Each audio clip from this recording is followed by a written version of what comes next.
being recorded, and if you have something in the background or prefer not to be seen, you can black yourself out. But if you want to speak, you'll need to identify yourself. And so let me go around and make sure we have a quorum. I'm counting 9 members of the committee here. So Kathy Baird is here, Peter Halley's here, Peter Kahn, Scott Ulm, Steve Perlman, Lynn Filipski, Gene Briskman, Michael Cody, Donna Martina, and Patty Deuster. And Gary Beller is on, as well as Bill Gardner. Great. Just for everybody who's on the video, who's on the Zoom call, I could not get logged into the town's computer here, so we are using mine. And hopefully the battery will last long enough for our meeting. And I have no video to be able to go around the room. So this will just be, for those of you who are remote, will be like a regular Zoom meeting. You'll be able to hear everybody, hopefully. And so we'll all need to speak up, and it's being recorded as normal. So I apologize again for that. Great. So let's go through the formal agenda. And the first item, having completed the first item, which is we have a quorum. Do I have a motion for approval of the agenda for today's meeting? And second, again, everybody approved. Aye. Okay. And nobody opposed. Do I have a motion for approval of the draft minutes of the July 12th meeting? It's so moved. Favor?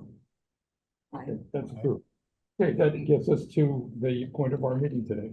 We are fortunate to have as our guest Matt B. He's a 4th term, I believe. He's a select board member. It might be 5th. Well, I first ran the early 2000s, and then I took some time off and drove my kid to sports and was a dad, ran a business, and then came back about 4 terms ago. So I've been there for a while. But he's been here at least as long as I've been, and that's a long time. We're fortunate that you come to speak with us. Matt is willing to take questions, and I just thought I'd start off with a first question. And as we go around the table, we'll do members, and then we'll do members of the public who are here today. Please try to keep your questions short to the point, and because we're here to hear Matt speak. Yeah, and I'll before I get the first one, I'll just say I started in public service with the comprehensive plan in the 90s, and I was a co-chair on the comprehensive plan with it was Ed Sanford for a while, and then it was John Bartlett, and that was a pretty important document for the island at the time. It talked about some of the challenge that we are now facing, and a lot of the town didn't want to hear it and didn't want to accept it at the time, that there might be limitations and that might be too much traffic and things could actually impact us. That was kind of what we talked about, a lot of it, just how do we sort through those issues? And a lot of people didn't want to sort of see it, but now some of those people are coming to me and saying, geez, that there was some truth to that, that was right. After the comp plan, I attempted to limit vehicles, and we found a way that it was legal to do it, and the town voted for it twice, and it's at the planning office being studied. So, so I think that was, and at that point we were talking about 16,000 vehicles were on island, give or take. At the time, we were talking about limiting it to about 25,000, with some sellable and some of that, because otherwise everyone just used the exemption. And at the time, the consultants were telling us that 25,000, 30,000 was when we would hit gridlock on Old South Road and Surfside Road, etc. And they were saying, geez, you don't have as much build out on the slower side of the island. So, I've advised my college friends to buy over there over the years, but, and that has proven true. So what the information that we kind of didn't want to believe, or, for various reasons has proven true. I think, the other thing back then that we were doing, we were worried about the 12 months of August. In the early 2000s, you'd hit August and everyone from New York would show up. No offense if anyone's from New York, but people from New York, and I could see it in my bakery that very first day, there was just a different tension and there was a, I want this and I demand that, and because that's what they have to do in New York to get any attention. You have to be aggressive, and so that we would notice that. So what the island was worried about back then, in my opinion, we were worried about, having 12 months of August. The chamber was advertising like crazy at the time and trying to push, an extension, and we were really worried about that. As time has progressed, I've tracked the number of loaves of bread I sell, and the weather and how busy we are for, I've been in business over 40 years now. I've been tracking it well for probably 30 years. And what I'm seeing is that we are, that the peaks are even busier. Like we have, what used to be that you'd be, 100, you do like, I don't know, pick a number, you do 10 grand. And on the weekends, Friday, Saturday, Sunday, you might do 12 or 14, you go up 20, 30, 40%. Now what happens, you double or double and a half. And what I'm seeing is that we are turning into 4 or 5 weeks of summer and a few key holiday weekends, and that is some of the changes that we've made, the high-speed boats and more planes and more private planes. So we are becoming an on-demand island, and we have people coming now, in my opinion, we have people coming out for, shorter stays and coming for the peak weeks.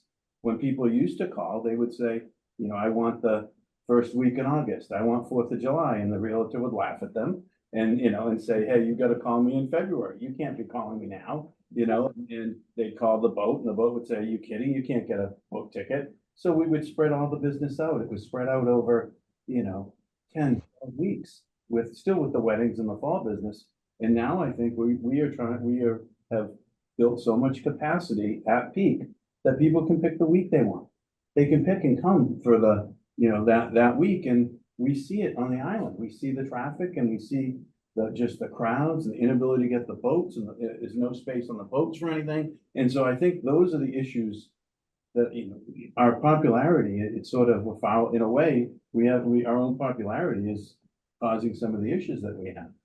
It's also causing issues from the town side with infrastructure.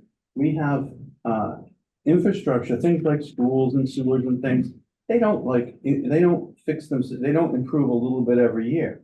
You don't build if you need like 1/30 of a school, you don't build 1/30 of a school. You go along, you make do, and then all of a sudden you have a huge expenditure. Well, the cost of the growth that we've built more homes in the past 30 years than we did in the first 300. And that cost of that in those issues is now coming due. And it's, there was a misconception on the island that the rich people pay, which is probably, they probably think you guys in this room and me, the rich people pay, and the islanders, we are all set. Our taxes are low, we're all set. Well, that's not what's happening, because all the places the islanders live is now more expensive, and your taxes can only go up 2.5%, but if your valuation doubles, your taxes are going up a lot more than 2.5%. And people are realizing that that's happening now. And we have, I think Libby calls it the collision. We have a collision of needs, probably not counting coastal resiliency, it's probably $250 million, $500 million worth of deferred infrastructure that we have to find a way to pay. And I think that's, I look at the bill, my mom said, I came from a sandwich shop family, a restaurant family. There's no free lunch. Well, there's no free lunch. That we're going to pay. Eventually, we're going to pay. And so those are kind of, sort of key issues I think that we're dealing with. And I would say, and I think in some ways we're trying to fit 6 gallons of water into a 5-gallon pail. We need to make the pail bigger. We need to figure a way to do that without, ruining what makes San Juan so special to begin with. I've known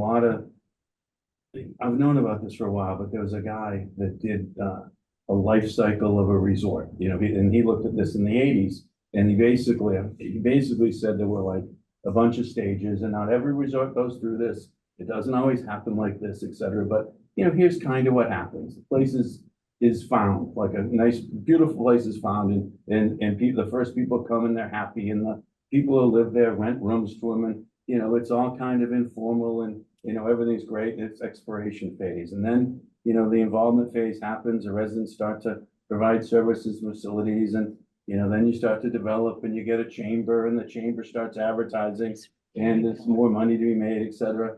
You get to a consolidation phase, which is where it reaches the peak of popularity. The growth may slow down a little bit, but there's still advertising and it's still that. And we're kind of either at the and then you hit stagnation.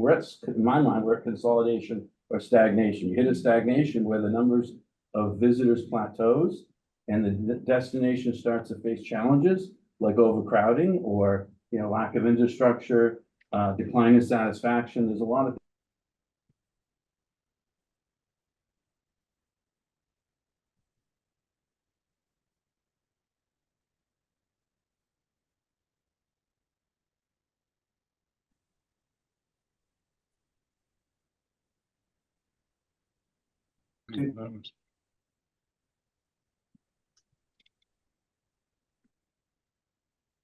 Can anyone hear the audio?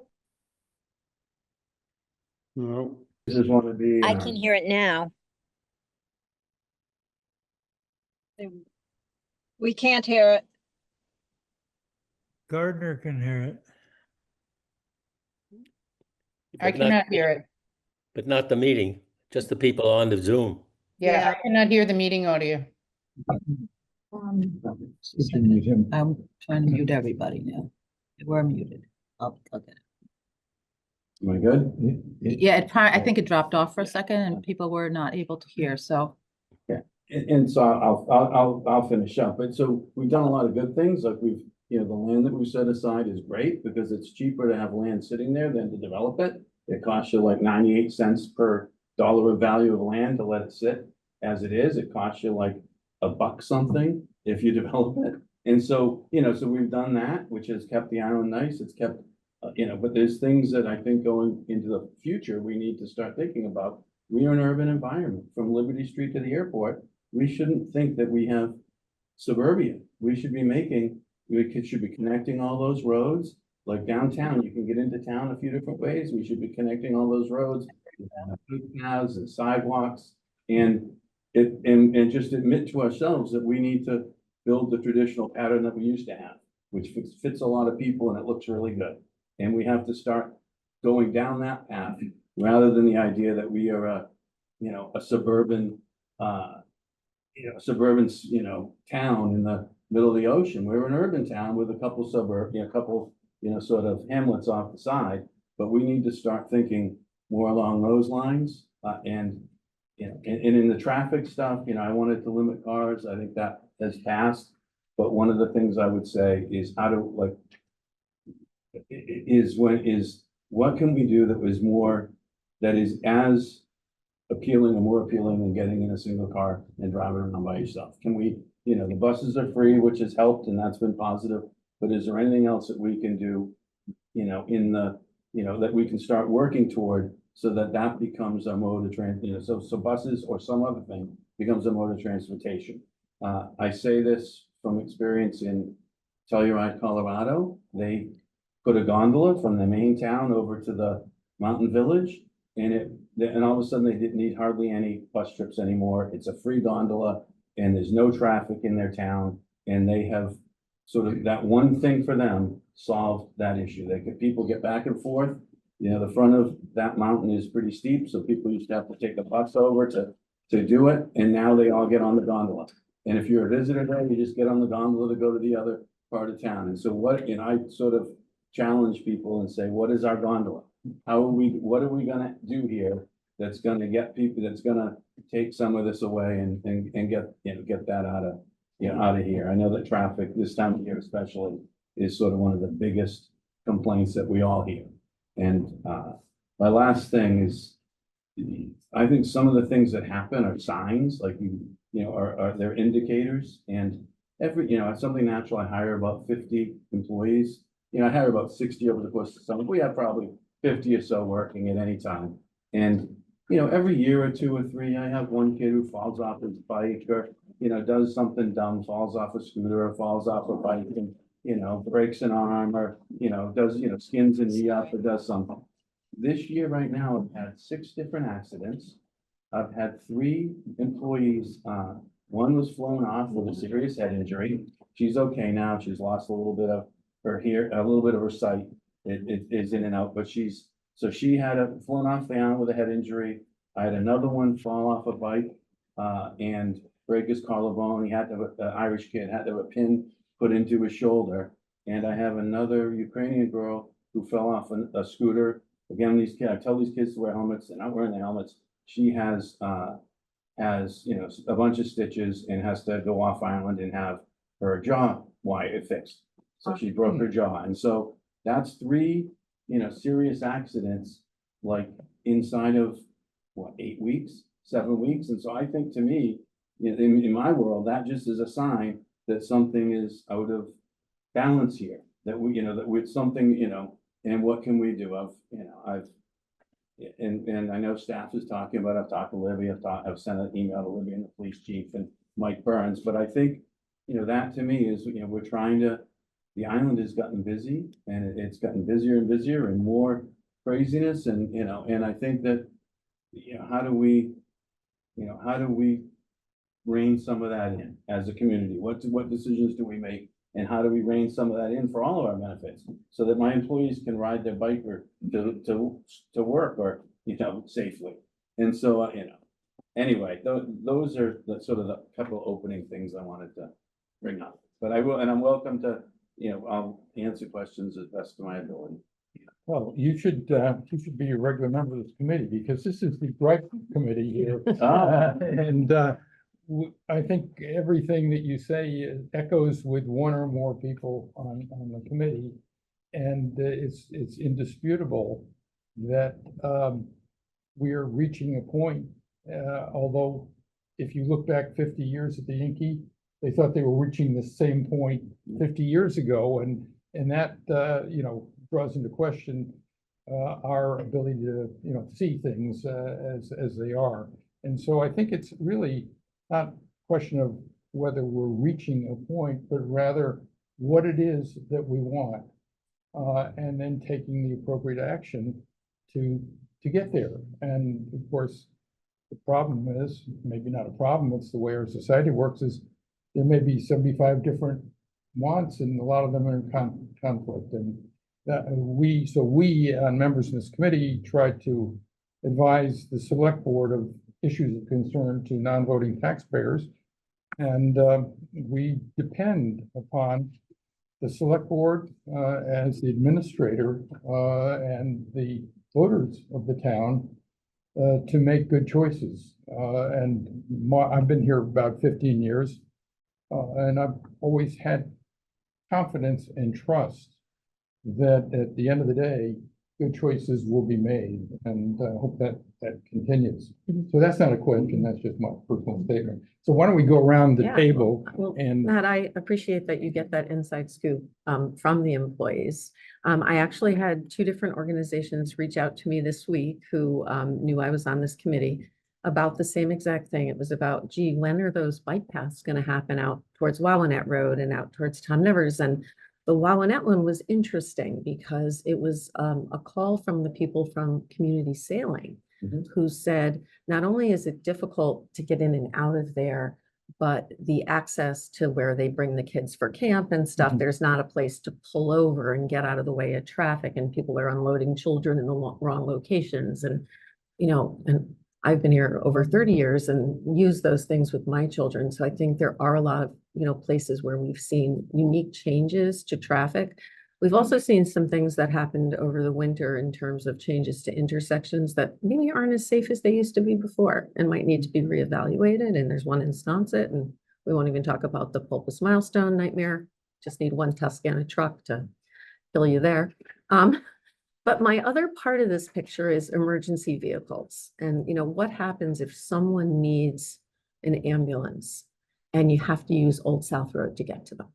Those kinds of things really frighten me, that community members might not get the help they need because of some of these traffic bottlenecks and needs. Maybe we need a road that takes contractors from point A to point B that only they use, or, maybe there's just some things out of the box that we have to think about so that we free this up, because it is getting a little scary just for personal safety. I would say a couple comments is Out in Pulpus is a great example. I met with, I'm on the Pulpus Harbor Committee, et cetera. That's been kind of dormant, but I met with them.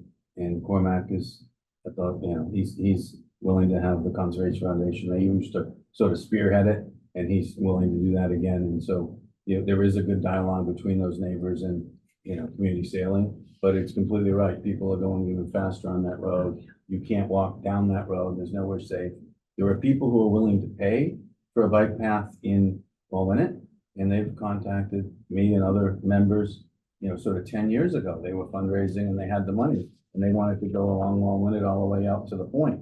And that because it's so, they can't bring their grandchildren down to the bike path, you know, Pulpus bike path safely. So they were like willing to do it. The problem that we have is just the capacity. We don't have the capacity of project managers, et cetera, and the, you know, project managers and all the, you know, all the rules you have to follow to do these things now. You know, there's takings and there's filings with conservation and filings with the state, and, you know, there's probably, you know, to do a one bike path, I'm just making this up, but I bet you there's 16, 18 different entities that you have to file things with. And so it's not so simple. And I think that you've got to, you know, so that's a perfect example. The other way to think about the road system though, is okay, we make it faster in one section, but then you're just going to bottle somewhere else. So I think what I've been advocating is you know, it's not just a matter of making it quicker, you know, where it bottles and, you know, putting roundabouts and just moving everyone, more cars more quickly. We have to do sort of traffic modeling and see what the downstream impacts are. If you don't know what the downstream impacts are, all you're doing is moving the problem from Old South to the Rotary, or Old South to here, or the fairgrounds. So you really have to look at the entire thing.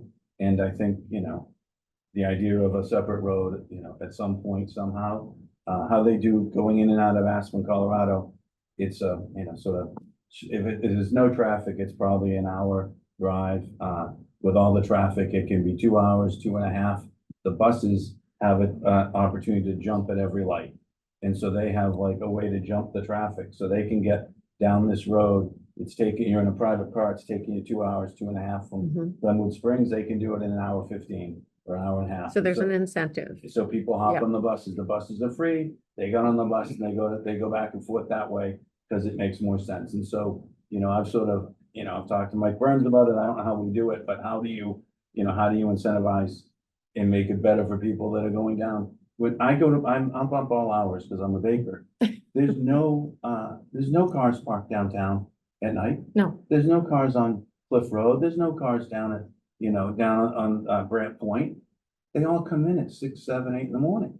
And then they leave again at, you know, 9, 10, 11 at night when, you know, when the restaurants start to slow down. And so we don't have a, you know, we don't have a parking problem. We have a transportation problem. People drive their cars and park them there all day.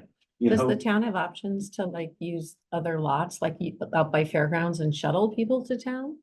Not really. Fairgrounds is full. It is full. Yeah, Yeah, the- there's nothing, yeah. Yeah, I look at it, it's a math equation. You have X amount of space, you know, set for parking. It might be, you know, a third of the island now is roads or parking lots, but it's still not enough. Yeah. And so, yeah, so it's just, anyway. It's hard. I liked it during COVID when they couldn't use the streets, when the streets had restaurants. Thank you so much for coming and joining us today. And you are addressing a lot of the issues that we've been talking about for a long time. One of them is you mentioned limiting vehicles. Could you be more specific on what you are suggesting about limiting vehicles? Well, I'm not, I wish we could do it. I think we're past that point now. But if we had done it 20 years ago, I think we would be in really good shape. What we were trying to do then was say that everyone who had it would get to keep it. Every new home would have gotten one. And then there would have been half of them, and I'm not gonna get this exactly right, half of them would be transferable and sellable, and half of them wouldn't. And you would do that so that there's an incentive not to add more, because the people who have it will say, well, don't dilute my value. I want, you know, I have 3 of these. I had 3 cars. I want to sell one so my kid can go to college. Don't dilute it. If you make it just something that the staff cannot, you know, can bump, they'll just bump it to make their friends happy. And so you end up in the same place you were. If we had stopped it at about 25,000, if we found a way to do that, we'd have 5,000 or 7,000 fewer cars on Island right now. So Well, can we do something now? I doubt it.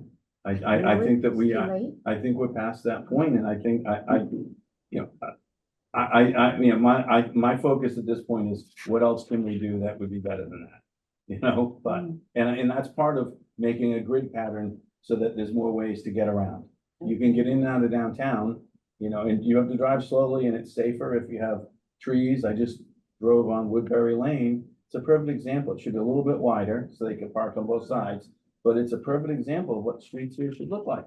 It's got trees. The houses are close to the road. It has trees. You know, you can walk and bike on it safely.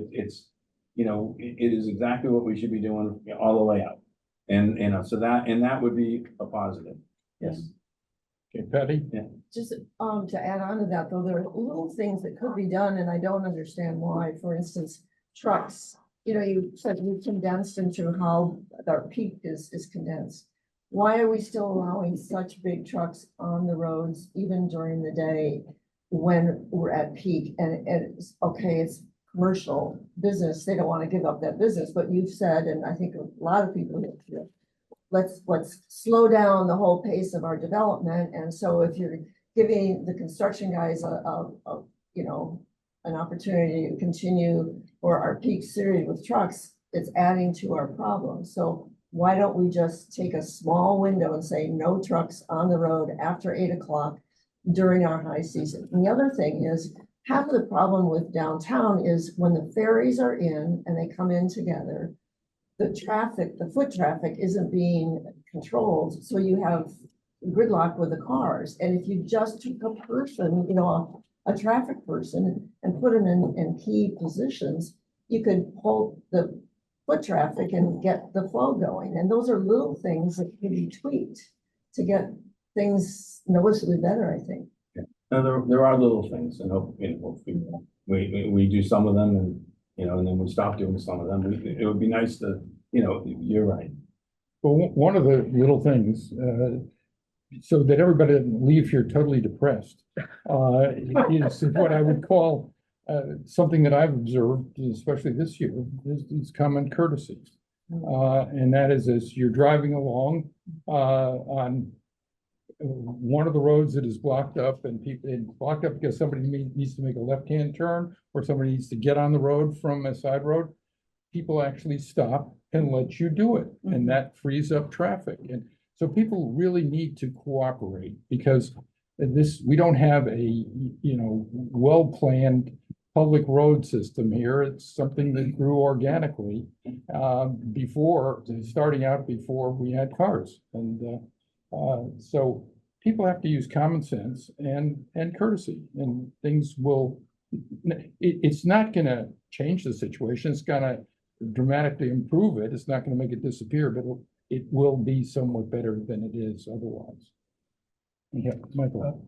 I have two observations, and one goes to your earlier point about accidents on the bike path. I ride almost every day. And it seems to me the people who are pedaling their bikes know what they're doing and usually have helmets. It's the people on the motorized scooters and the motorized bikes that have no clue what they're doing. And I know on the Maya Comet path, every day somebody gets hit by a scooter. Maybe thinking about outlawing or limiting motorized scooters and motorized bikes might be one solution. The other observation I have is that I know they do this in Boston, and I think they do it in New York, and it would take a lot of coordination with a steamship, but maybe having a special boat at night that could come over with freight and unload, and it would perhaps increase the cost with overtime and everything. But to your earlier point, the downtown is pretty vacant after midnight. That's when we could be bringing in a lot of the freight trucks and unloading them.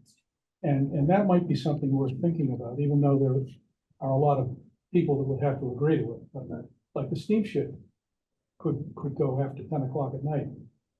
If they had any employees. If they had someone to drive the boat. Yeah, that's another issue, but I tell you, if you think long term, that might be a solution. No, there may be things like that.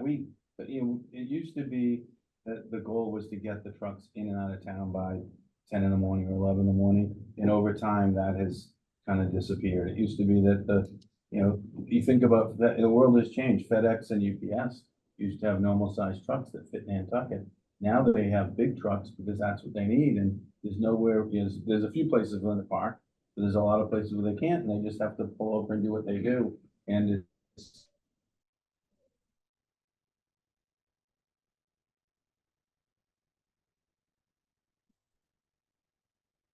used to be able to do when I was a kid, you know, drive on the beach in cars and not worry about in Jeeps and not worry about, you know, when I was in middle school, you know,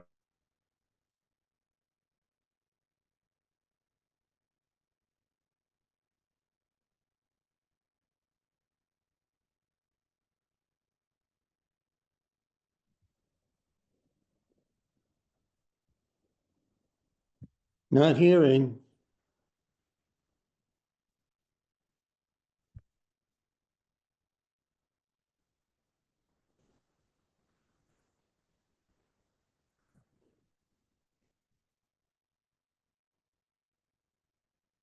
School that said you can only get gas if you were on Monday, Wednesday, and Friday, if you were, if your license plate ended in an odd number, and Tuesday, Thursday, and Saturday if it ended in an even number.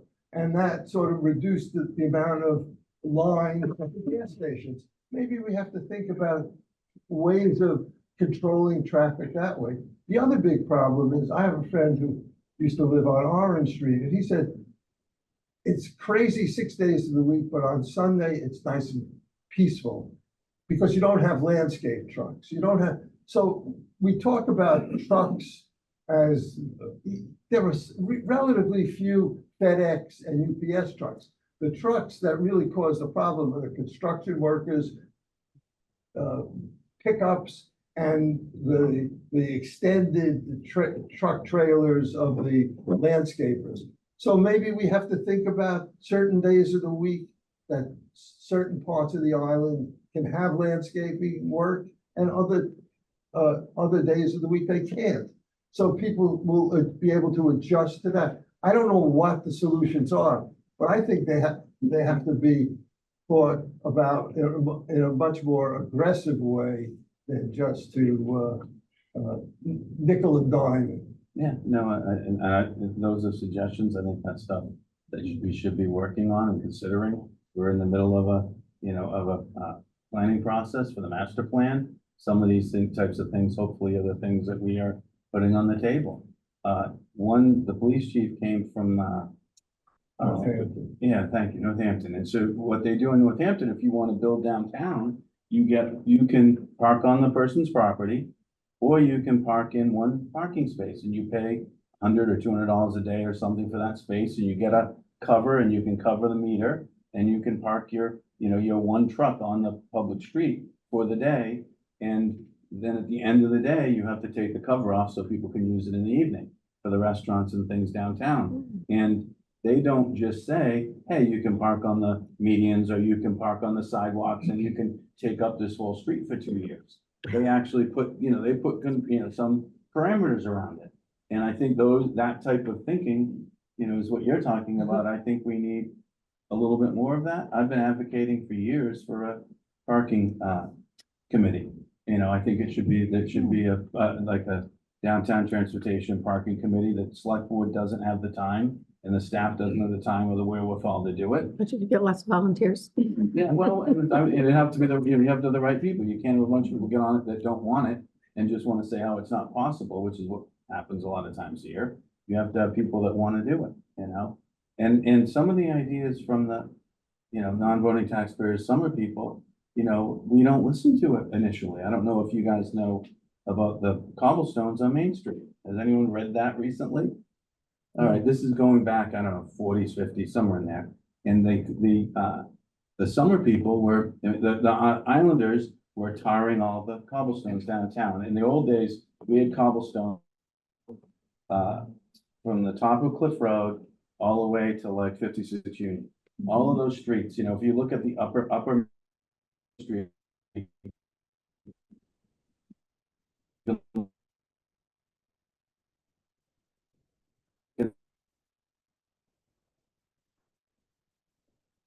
base.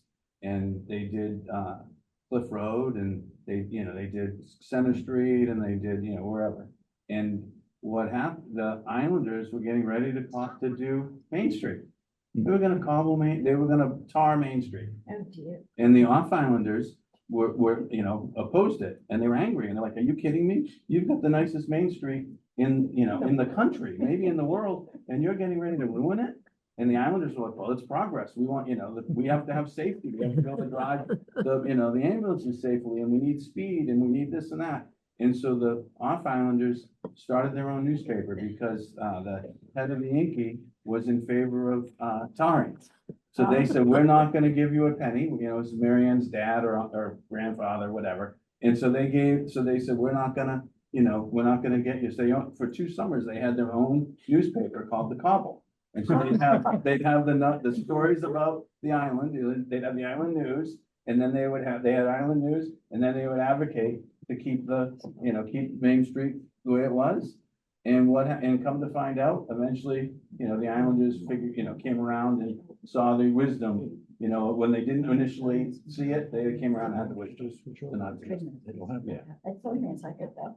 Oh, completely. It's great. Yeah. Matt, I'm kind of curious, what percentage of the homeowners now are non-voters? Because it's gotta be a much bigger percentage than it used to be, right? When the island was filled with all kinds of middle-class families, and then now they're gone. I don't have it off the top of my head, but you're right, it is more. I mean, so the power base of non-voting taxpayers is growing, No, or the size? no, the number of homes owned by off Islanders has stayed around 70% for decades. It's about With all this 70%. development and all the Yes. houses out in Yes. the hinterland? Yeah, that's HUD data. Yeah, Matt will agree with that. It's 70%. It's always been that. I'm surprised too, but it hasn't grown. So the local population has grown significantly. So both of them have grown. But it's In also, but the lockstep. vote, it's interesting, I think the voting, it would be interesting to look at the voting population, because I think the voting population is sort of, maybe it hasn't grown as fast as the year-round population. Yeah, so there's people that are renting and But they can laborers vote. that are, the island going that way, but is it Can we, homeowners? we're gonna do the members of the committee first. I beg your pardon, I'm sorry. Yeah, and, then we'll get to your I question. didn't Okay? realize that, I'm sorry. Yeah, great. Lynn. I want to go back to the congestion and traffic, and Pam and I live in that little hamlet of Sconset, which is the beneficiary of the free buses, but also to the detriment of the safety of that little rotary with the amount of people that come off that are going to the bluff block. And so this week's count for 1 hour was 200 people in a space that can't handle it, with Front Street that isn't even part of the bluff block being 22 people being part of the bluff block unintentionally. And the question that we raised from the Sconset Trust and the Civic Association was, how can the town, which owns the bluff block, re-examine the overpopularity that's damaging the bluff block health and controlling in a good way the benefits of the public accessing it and the private property owner who is, the balance is off for them because they have people who've left their bikes and strollers on their property. That's against the rules from a preservation point of view. So these congestion issues are also pedestrian issues. So how do you make something attractive without killing it? And the New York Times tomorrow has a whole story on Nantucket, where to go, what to see, Oh, boy. and the bluff walk is in it. And the movie to be filmed there this September. So it just kind of goes on and on, not to mention the Milestone Road traffic at Maury Lane, which I had a meeting with Leslie and Mike. He said the problem with Sconset, all the new development, where they're all cul-de-sacs and they attach to nothing. And there is no land to create a road that you would like to alleviate the landscaper, the pool guy, the gardener, the roofer, the painter, the gas guy, the UPS. I mean, it's a village which you notice everyone goes home for lunch. So the traffic at noon as well as in the morning, it's something I've never seen until the last 2 years. No, I saw we saw, I read the letter about that. I think the Bluff Walk is a perfect example of us loving something to death. Where we, and we think that more and more and more is gonna be better, and there actually needs to be some restraint to it, and so I'm not sure how we're gonna do that or when, or, We asked Libby to think of told a them. task force for the Yeah, select exactly. board. We've worked with the Roads and Right of Way Committee and we've made rules that are clearer, but people have to follow that voluntarily. Yeah, and we might need to have a summer special out there, some days a week, or the task force, we can't solve it today, but I Right, think this but is it's something the select board Yeah. would Yes. be a welcome Yeah. thought process. and but sometimes I think people think that the select board can do all this. We have You're we're magical. planning department that should be planning. We have other committees. I think that we can help direct it, but I think, there's just so much coming at us. We're dealing with some other even, huge issues. And so I think like windmills. And so I think that but your point is well taken, and something that you used to be able to do, unlimited, and it wasn't a big deal when you have this many people here at peak, which will probably going 60 to 70,000 the next couple of weeks, and when they looked at it, a few years ago, it was like 50,000, and that was, and they were doing the counts using the, cell phone data, and it was like about 50. We all thought it was 100, but it was only about 50, but the cell phone data is showing, 70 or 80, some 60 or 70 now, some huge number on those peak weeks. So anyway. Steve, A question follow-up, you mentioned the life cycle of resorts. It seems to me that this has become an island for the wealthy and for the elite. And you used to find guest houses for $200 and you can barely find one for $1,000 a night. But I wonder if in that study you referred to, when do we hit the peak and go down? Comment. Well, we may not plummet because we've done some really important things. Like we may not plummet, but we may not continue, we may not want to sort of grow, more and more and more might not be a positive for any of us. It might start to be a negative for all of us. And so I think that, I'm not sure, but I think it's, we should be thinking about it. One of the things they talked about when you get to like consolidation phase is that when you start out, the money is staying within the community. The people are renting a room and then they're running small businesses and then you do whatever, but eventually, you become a commodity. Eventually you become outside investors. And then what happens is what they call economic leakage, where the money is coming, is going to these businesses and then it's just leaving the island. And so that's, I do a ton of business in Stop and Shop, but that Stop and Shop is a huge corporation and a lot of other businesses. So the money is leaking. And so things that you thought were really positive, like look how much business we're doing, it isn't really here anymore. And so though, how do you balance those things? That's what you have to, we as a community, it's not just about how many dollars you do in business. It's how much of that stays within the local community. And is it really being paid out in wages that allow people to own homes and live here and have a family here and contribute? Or is it being paid out, in as cheaply as possible? So those are, sort of philosophical issues, but economic philosophy, but it's tough, it's difficult. And the other thing, when you think about it, when I was a kid, you didn't hire a landscaper. Your dad threw you out the door and made you do the lawn and made you pick the Do my weeds. lawn. Yeah. You can't do that. I'm the landscaper. in my Yeah. house. Oh, it's okay. Yeah, you're probably. I'm not gonna mow your lawn though. How It's many my people own. here mow their own lawn besides Kathy? I have a little lawn, but I have a lot of flowers, so I do those myself. I just got rid of the one with the blades. that But my kids everybody's get- expectation, my point is expectations have raised. And so everybody, things that used to not cause a problem with trucks driving and stopping and parking everywhere. My neighbors across the way at Cliff Road park in my driveway to take care of their houses. Their landscapers come in and pull around and park at the end of my driveway. And my wife gets all upset and goes crazy. I'm like, what are you gonna do? They're here at 2 or 3 in the afternoon, 4, it's not hurting us, what, be a good neighbor, but, but that, they don't want they don't want the people parking on their property.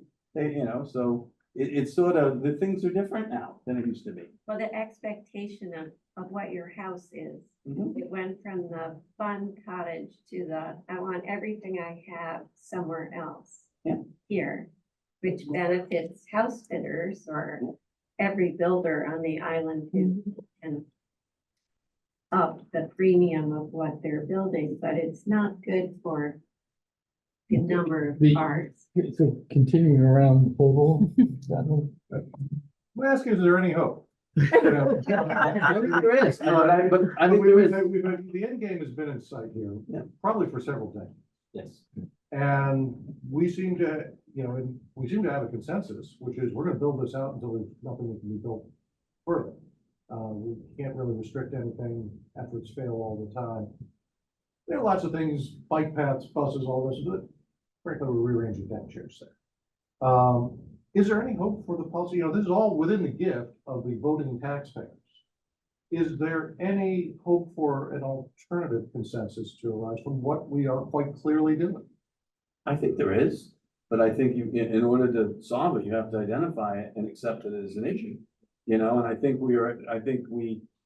for a long time, we're at the phase of, oh, it won't happen. That's ridiculous. That isn't what it is. I think people are now coming to the realization that, yeah, it maybe is happening.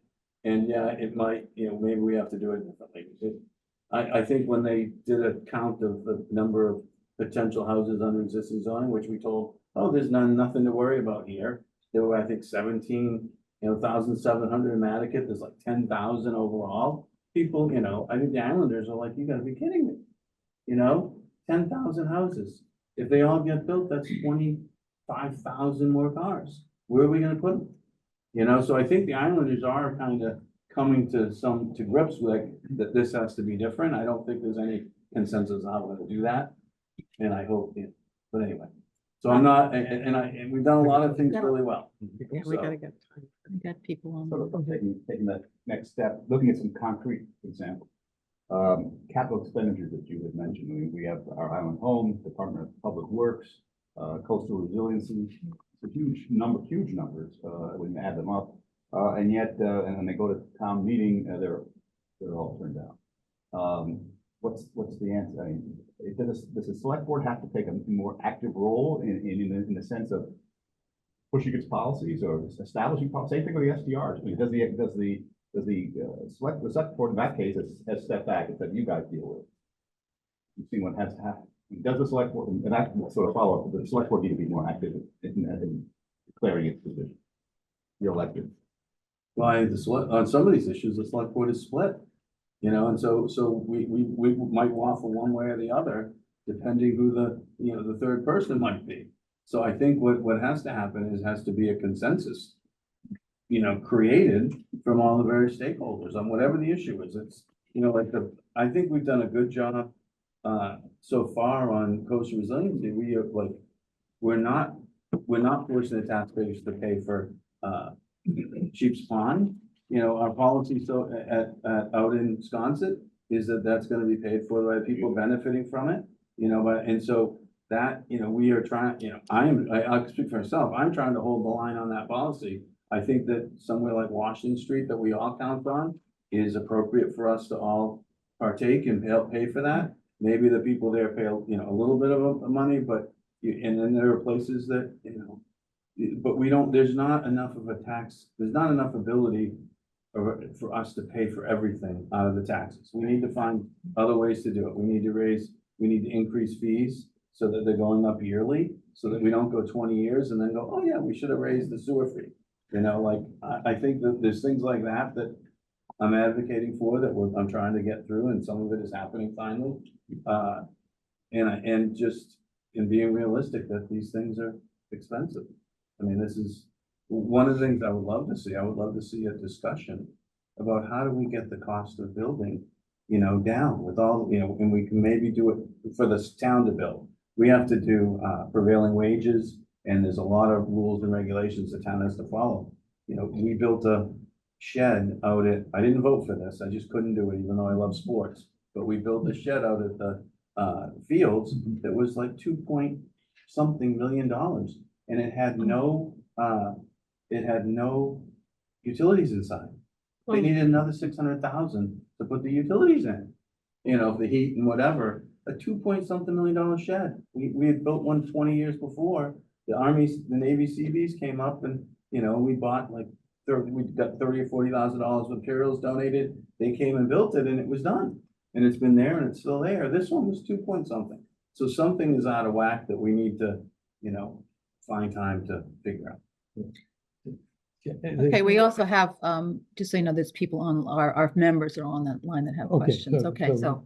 How do we do that? I have a question, and so Don, I think Don Green, you had a question. Let me, you want to unmute yourself?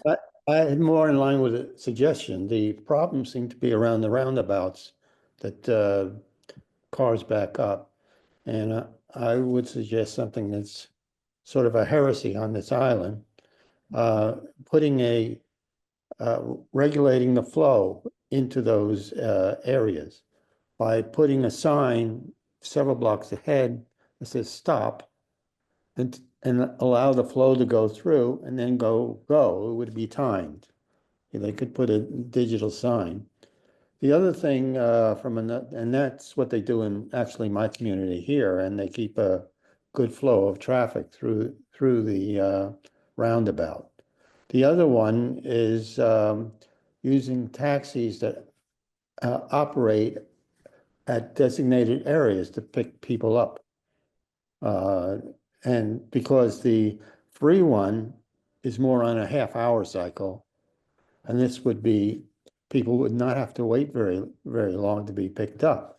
And I think it would even be, they can charge a reasonably low fee, like $5 or something like that, and 4 people in the car.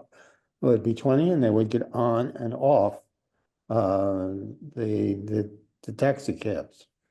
But I think the roundabouts need a little help, and I don't know how some of the taxi drivers would cotton to it, instead of having to be empty to where they have to pick people up, and instead have almost a full cab in a sort of a prescribed route. Okay. So then, anybody else on the? You, okay, Please, okay. Go ahead. So, Matt, you know what I'm going to ask you about. So, and it seems like a lot of people are here. Well, I don't want to hog the dialogue and everybody else, so I'll go last. That's fine. So I guess the thing I'd like to just throw out there, and I've heard this before, I think, is when the zoning was changed in 2015 in the inadvertent removal of a use definition that included rental and lease. That's been put as testimony in the ward trial that was done not to change not to do a taking of property rights, but that is in effect what it does if you think about how the ruling is. So the ruling right now that the judge has made is a taking of property rights.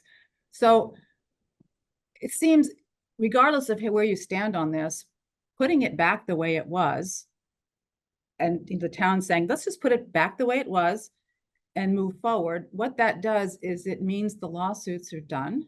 It means that we're no longer in a hostage situation, the town as well as the great family who's here. And it would just, whether the voters pass it or not really is not I don't care one way or the other, but put it out there, to put it back. The town made the mistake, the town can fix it, or the voters can say, no, we don't want to do it that way. But instead of waiting for citizens to put forth articles and have 12 of them again, or whatever we're going to have maybe, and then have a special town meeting, which you have trouble controlling the timing of, and it's very expensive. If you were to just do that, let the voters vote, and then move on, and whatever kind of regulations are needed, maybe that would be something the voters would go for. And now we can compromise. We can do anything we want because we don't have a gun to our heads. The town doesn't, and anybody who rents their house doesn't. So it seems like whether you agree with it or not, putting it out there for the voters, we're in a different situation than we were 5 years ago when everything was still not known. So that's my question is, it's a taking, can you undo the taking and then have everybody vote on the additional rules? We don't have corporations, you know, and then the enforcement. I think the enforcement, you know, I mentioned this, so there's two parts of it.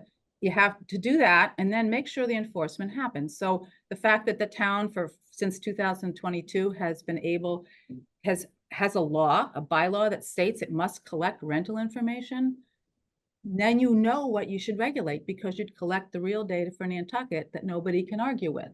So that would be the time to make the new rules when you know what the information is. So it's a two-part question. All right, well, I think that I'll do the easy part first. The easy part is I think everybody believes that we should have better enforcement and better regulations. I don't see, you know, better enforcement, better oversight. The town is attempting to hire someone to do that. My understanding, we still haven't found the right person, but they are working on that. I think, yeah, but I think it's somewhat of a false dilemma to say that's all we need is to, you know, to understand it better. There's other impacts than that, you know, so that we have to sort of think about.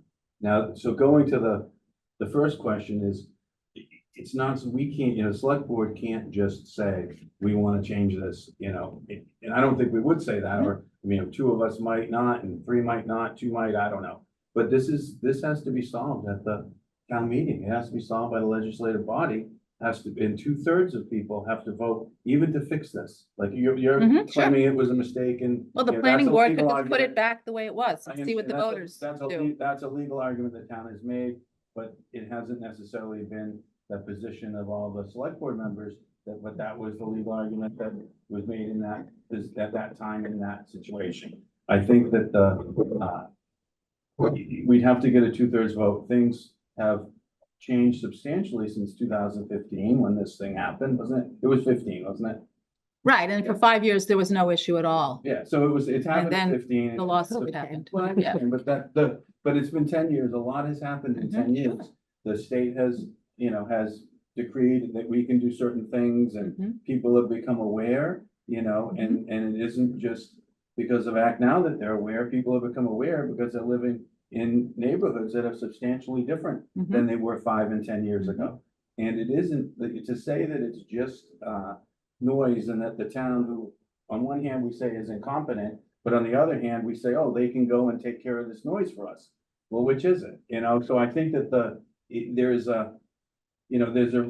I think the solution, you know, and I don't think the select board has, someone earlier said they threw up their hands about it. I don't think that's what we've done. I think what we've tried, you know, we've had 2 different processes that we've tried to find a solution on this for. I think the select board has tried, you know, Tom has and I have, and we've tried to take a leadership position and bring people together on it. I've spoken to, you know, all different sides on this for many, many years. And I think that's, so the solution is going to be at town meeting, and it's going to be with, you know, something that the people, you know, people were willing to, you know, embrace. And I think, or at least not be happy about, but at least say, well, we can live with it. And what I was my take on this is that we've got different sides beating dead horses. We had Act Now, who was beating the 1 day less dead horse, and they kept saying we have to, you know, it has to be 1 day less and this and that and the other. I think that they've moved off that position. We have other sides that are saying that we need to make it legal, and then, you know, make it legal in zoning and then regulate it in, you know, in the bylaw, which is what the planning board has said, and which has been an article that's been in front of us 5 or 6 times and voted down. So that dead horse isn't going to fly either. And so my take is that in between those two is where the solution lies. And I think that's why Arthur Reed is involved. I think Arthur is a perfect person to be working on this. I think, you know, he has, you know, a different view than I would have, I'm sure. But, and I haven't spoken to him about it, but he would probably have a different view than me. But I think he realizes the risk, you know, the risk that all, you know, both sides are on this. You know, and I think we've a huge risk of, you know, I always say it, but I think we've got to find something where Nantucket homes are no longer, you know, an asset class, you know, an investment asset class. They should be homes, you know, like we shouldn't be using it as an asset class, and we should be discouraging, you know, we have to, whatever we put in place has to discourage the conversion of any more year-round and workforce housing into this asset class. I mean, it's sort of, you know, we had, and you talk about the time that has changed. We had Jamie Howarth at town meeting 4 or 5 years ago saying, no one's asking me for Mid-Island. And I don't know if you guys remember that quote. Yeah. He stood up town meeting, you know, I'm a realtor and no one's asking me, give me Mid-Island. Well, I own, my employee housing is at Mid-Island, and it is, and behind us is, you know, is 12, in 5 acres became 12, you know, trophy homes. And one of them is right behind my mother-in-law, and the thing is like wild, you know, very often just wild. And I know the cleaners that have gone in, and the number of beer cans and this and that and the other, all the stuff you can imagine coming out of that thing on a regular basis is incredible. And so I think that is our issue is, you know, we have, so anyway, I think it's, you know, I don't think the solution is as simple as if we all just say, please do this. I think that in the other part, the realtors, you know, in the building industry can muster up enough to block something that the land council wants. The land council and others can muster up enough votes to block something that the builders want. You know, the in-between is where we have to find the solution. So. If I may, it's a Yeah. comment. I was going to bring up Arthur Reed and the attempt at mediation, and thank you for bringing it up. Yeah. So I just want a quick mention, is there any hope or interest in getting more people to vote at town meetings through some form of, there's so many things nowadays in terms of electronics or whatever, but there's so few people in percentage wise that vote. It's kind of, that's one of the, I would say it's a false impression. We have a higher percentage of people from our town come to town meetings and contribute and participate than just about any town in the state. So it doesn't seem like a lot. You say, oh, it's only 1,000, it's only 600. You know, some nights it's 600. I mean, we've had some where we've had filled up to, you know, the hall and, you know, in one other full room, you know, the gym. So, you know, we've had some issues where we've had 1,200. What bothers me sometimes is people come and vote their pocketbook and walk out, you know?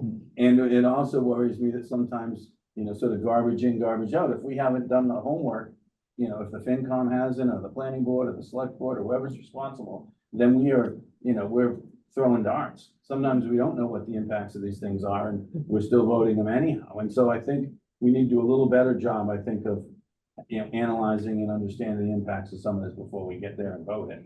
But I think, and, you know, I got a buddy who's a resident now. He was from New Jersey, but he lives here now, and he's, well, I just want to sit at home and I just want to vote, you know, and Kathy would like him. I just want to vote that I want short-term rentals everywhere. I want my house to be able to rent as much as I want. That's my friend, not but that's what he says. He wants to sit on his couch so he can make sure he can continue to rent unlimited.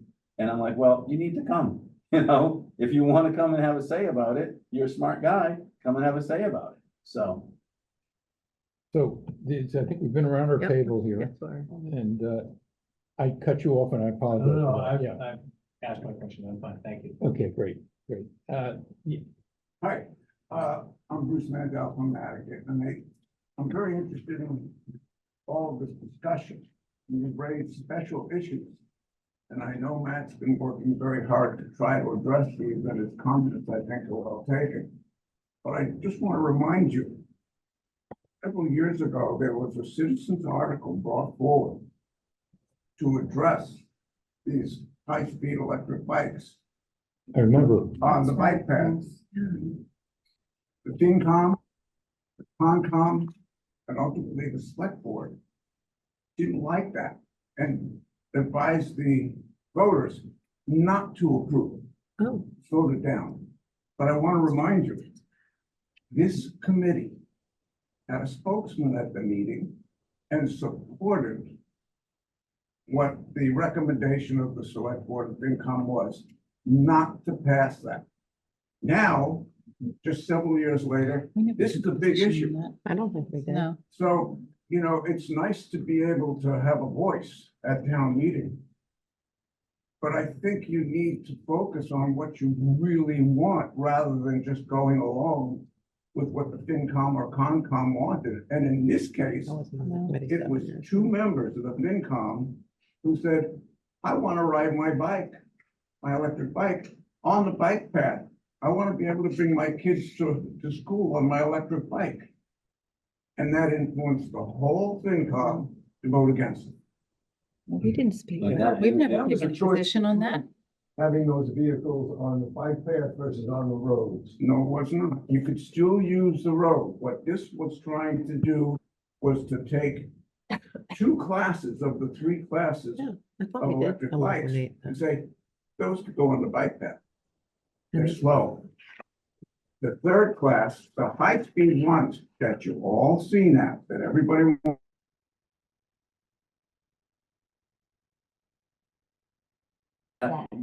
That conversation was I think that was also driven by the, police chief saying how to enforce this. It was an inability to enforce, and I think it was, and they're working on how can they enforce it. They're making progress, but not, I would like to see.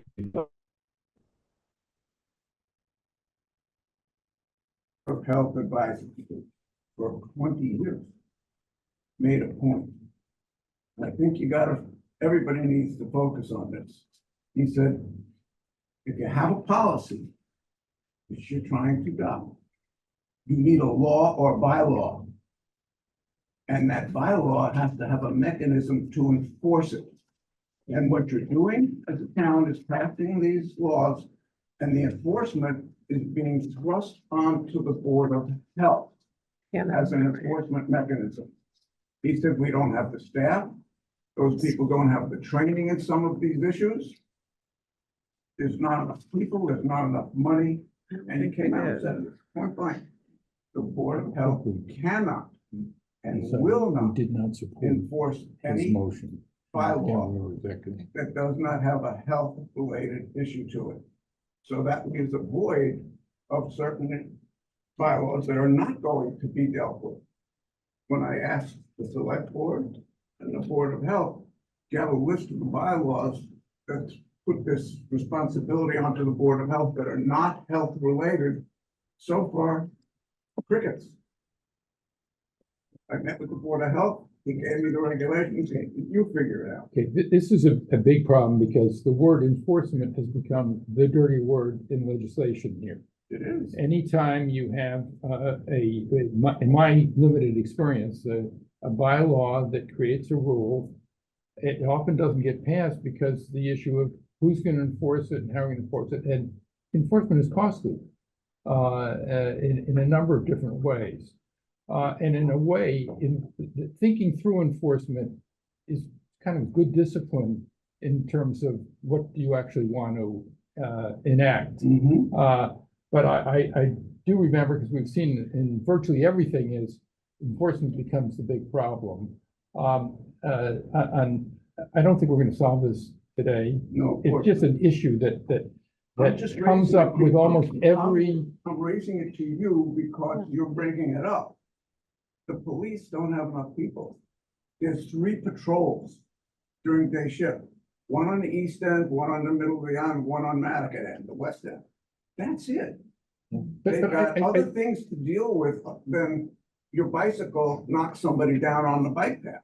But we normally think of the police in traffic control.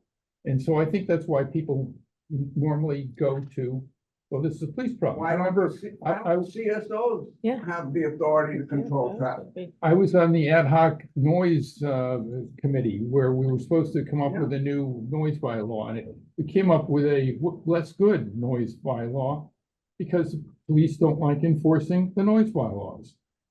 In my view, it becomes a constant problem. So it may be that one of the things that the select board and the voters need to consider is some sort of enforcement agency here to take on the dogs and cats. Or basically saying to the enforcement agencies that exist, this is part of your mandate, and here's some money, here's a budget to include it. And the sort of the last refuge of enforcement is private enforcement. And so one could put into a bylaw, and I think this was maybe done with the lighting bylaw, the nightlight bylaw, private enforcement, which basically gives a private right of action for the aggrieved person, neighbor usually, where somebody hasn't followed the bylaw and it injures them in some way that everybody understands as an injury. Well, this is a very smart group. Why don't you come up with an idea and advocate for it? Mhm. I mean, we do have good CSOs on the island. I don't know if they could help with that during the summer, but that would be a nice. I think that's a good idea, the Yeah. CSOs. And Bruce, you know, we did support in theory your concerns, but it was the enforcement that was something that. Yeah, I can't remember the exact issue. It's like a certain class We're of. well aware of your, Yeah. promoting that Mhm. idea, and we were aligned with it until it came to the enforcement. And the police are working on how can they have a sticker or something to identify one or the other, how can they're talking about how can they. Different class of the bike, yeah. Different class bikes. Right. But the problem is, here's the other part is the cars see a bike and just think you should be on the bike path. The rule, we had 3 feet as a town, we made a bylaw, you know, a regulation, you know, a few years ago for 3 feet. The state put in 4 feet. If you're passing a bike, you have to stay 4 feet away from a bike. And bikes are allowed to ride 2 abreast down any street on Nantucket. That's the law. And now they don't do that. They should, because when they try to go right to the side and they get knocked over and knocked into the bushes, et cetera, they shouldn't be doing that. I ride a bike a lot. I think that, you know, you get yelled at if you're not on the bike path. If you're on the road, you get yelled at by cars. There was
Sorry, Chris Kumara. I'm the developer, gentleman next door, putting in the bowling alley over here. The 32 units over here. And my question for you, Matt, is, you know, first off, thank you for coming, and this is great. And Matt was very helpful for me. I needed some advice during my project, and I went to Matt, and he gave me some good advice to get this thing through. It took me, you know, 3.5 years to get this project done when I had as a bright zoning to do everything I wanted to do. And with the process I went through here, I just felt like there was a real lack of leadership here on the island. Okay. And with all the problems with town meetings that are going on, is, you know, it's just we're gridlock in this thing. It just doesn't, nothing's getting happening. What's your feeling, Matt, on having a mayor council system as government? That's what I really want to know. I think it's, how do I say it? I think you say tomorrow we made, you know, we elected one of us as the mayor, you still have the same staff underneath. You still, you know, and the mayor is gonna switch. You may have a mayor that, you know, believes that we should be doing one thing, and then another mayor comes in and does the opposite thing. I think we still have this potential for the gridlock. I think it's more of a situation of, you know, how do I say, of getting the housing in place so we can hire the right people and that we can have, you know, be fully staffed with, you know, with good people and be able to, you know, sort of have higher expectations. I think, you know, whether we have a mayor or, you know, any other form of government, I think for the town right now, it comes down to how are they gonna house people? And how are we gonna ensure that we have, you know, housing that any of us would wanna live in for those hires? Like not, and I think that's, when we talked about that, I was housing people in the nineties when we did the comp plan. And we said, you know, the town's gonna have to do this. And what I heard back was, oh, no, we don't. We pay so much money. It's not an issue, you know, and I said, well, it's gonna be an issue. It will be an issue. You really need to do this. And they resisted it. And the unions fought us and we had meetings where the, you know, I'd be talking to the union heads and they'd be saying, well, we all need to get paid more then and this and that and on and on. And then all of a sudden over the last 5 or 10 years, this town has realized they have to do it. Because if they don't do it, they don't have anybody to work for them. Yeah, but with that being said, right, Matt, don't you think a leader kind of broker these type of situations to, you know, for example, the project over, I've got 32 units coming in, year-round housing. I voluntarily gave eight of the units to the housing trust. I didn't have to do that. I had a special permit. I could have said, no, I want the whole place to be market rent. I didn't. I voluntarily did that to the town to help the town out. And I'm also giving 3 more units to strictly municipal workers here, which I don't have to do that either. Yeah. But I'm doing this to help the town and keep this, you know, a good community and get the affordable housing going. If I had, I'm speaking from a person that went through this process. If I had someone I could speak to that could broker between all these different councils out there to be like, let's get everyone on the same page here and work this together. You know, it would have taken me 3.5 years and, you know, all these, you know, aggravation and money and cost and time and everything else to get these things going. I mean, talking to somebody that, you know, I'm spending, you know, over $30 million here in this community to do something like this. And it was very, very hard for me to not have someone to go to. And Matt, once again, you were great. I went to you, you know, for some leadership and you were wonderful. And you gave us great advice and, you know, it came together and I really appreciate that. But it would have been from a guy that's a non-taxpayer resident here, it'd be great if I could have a conversation with a leader in the community that could just start filtering through all these different branches. And they've talked about, for years, they've talked about having a better process for that. I know Virginia, before he left the army, he was his previous plan director, was trying to put together, you know, a process that would pull all the department heads together and sort of solve some of that earlier. I think sometimes that is and they are doing some of that, but I'm not sure clearly we're not doing enough of it. And I think that there's some times where the various boards don't want to give up their power, that the HDC doesn't want to, you know, doesn't want to sit and they'll say, well, we can't do this. We have to do it through our process. So there's some of that stuff that's going on that would have to find a way to, whether there's a mayor or not, you'd have to find a way to, you know, sort of streamline some of those things. Two points. One is the Mattocket Neighborhood Association is concerned about changing a form of government because as a community, we lose our voice. And there's no way to solve that with the form of government approach. The other thing is, to your point, there are towns that have and I guess the word is ombudsman. Someone that meets with someone like this determines where the points of contact needs to be and coordinates it. It's an official position. That's his job or her job. Perhaps that would work here. Well, I don't think we can solve that today, and I don't know that Matt has a, No, I wanted to sort of keep it moving. But I appreciate what you're doing. Peter. Thank you. I just wanted to say a couple of things, and if they're out of bounds, you know, please let me know. First, Matt, thank you for coming, and thanks for your service. I've known you for a long time, and you are a really dedicated public servant. Don't always agree with you, but I was waiting for the but. but you always tell it like it is, and all of us who know you and work with you or have worked with you appreciate that. I heard today the question, is there any hope for Nantucket? And you you know, some days I feel there isn't any hope, and other days I wake up and it's time to start fighting again and sort of in that mode again. Matt talked about leaking. We are leaking. There's no question. 38 of the full members of NAREB are owned by off-island companies, Marine Lumber, private equity firm, Nantucket Pest Control, private equity firm. Most of the festivals are owned by off-islanders. They're taking a lot of the money away from here. All the charm and everything is being lost to some degree. And we all talk about what the solution is. I can tell you one thing, it's not any more people. We have too many people on the island. I'm not an elitist, never have been an elitist, and I don't like to be called one, but we have too many people. And the answer isn't to build more infrastructure to handle the people we have now, because we're going to destroy the island if we do. So we have to come to the grips with the fact that we have too many people. And I just wanted to mention one other thing. I've been at this STR thing and other issues for ACT now for a very long time, I think 7 years. After the recent court decision, the chairman of ACT now, Carl Jellamy, who runs the largest employer in the country, on the island, called me. We had a board meeting, and he said at the board meeting, look, let's not overplay our hand here. Let's find a compromise. Let's go to town leaders. Let's go to influential people. And he came up with a compromise. It's called 777. And it defines a peak season, which has been shrinking, by the way. It started June 1 to September 30th, and now it's June 15th to September 15th.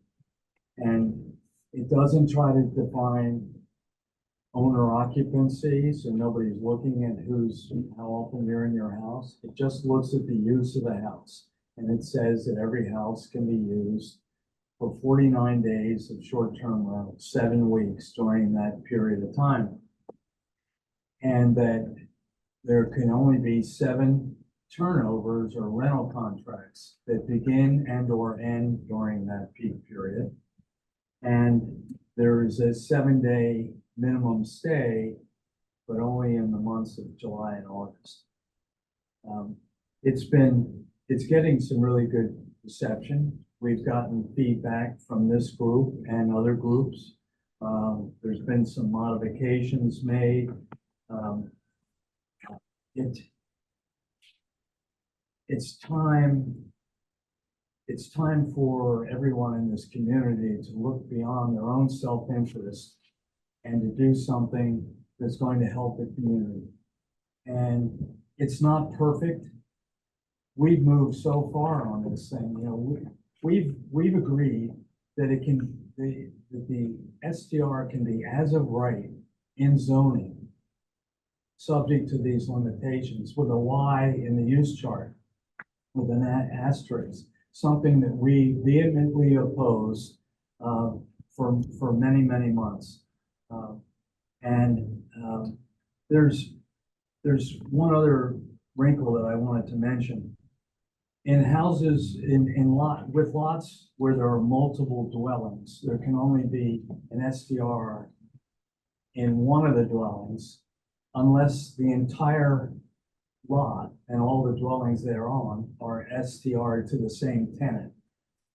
And there'll be regulations, hopefully, against, 6 people STRing something and then dividing it up by 6, and there's no sublet.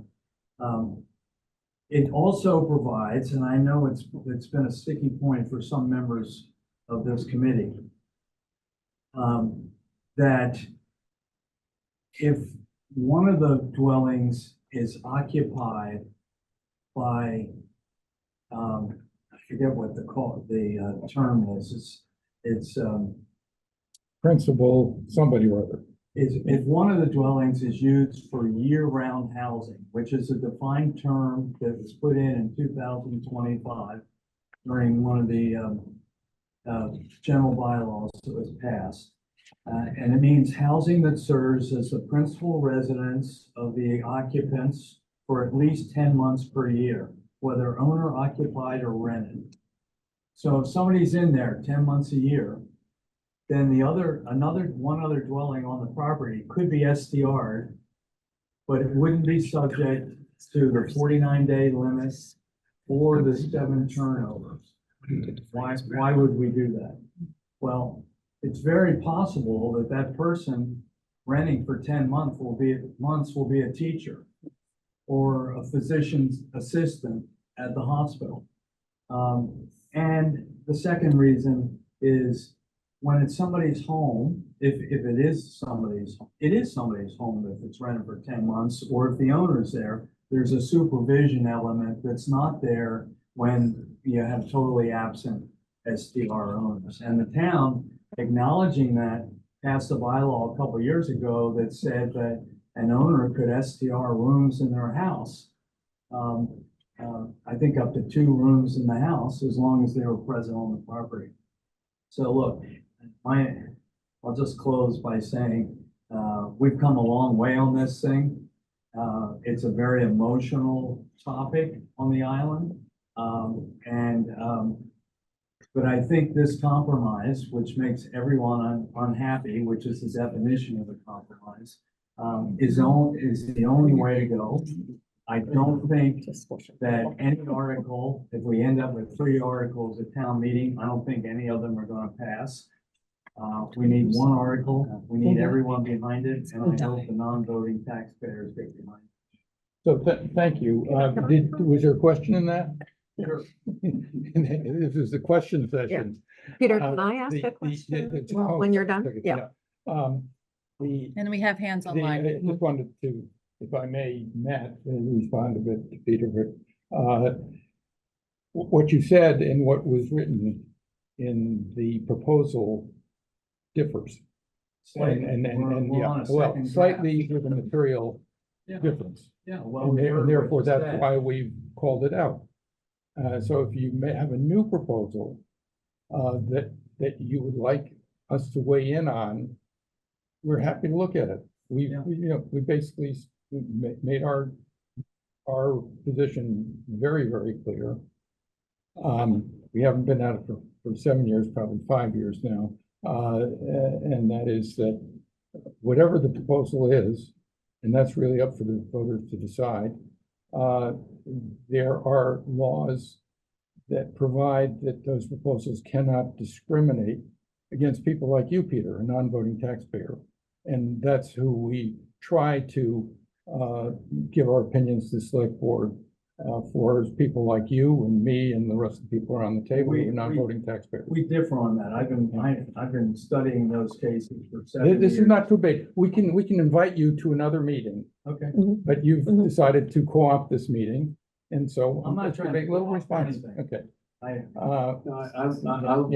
think that it's, I know that some of the concerns you guys have on the Commerce Clause concerns. Yeah. I think that this is, I think the fact that the changes have been made that if you rent a unit year round, that 10 months or year round, if you rent a unit year round, you are not subject to the limitations, peak or otherwise. I think that is a step in the right direction to make the two the same. I would not be allowed to rent a second or a third house. I'd be under those limitations, just as you or anyone else here would.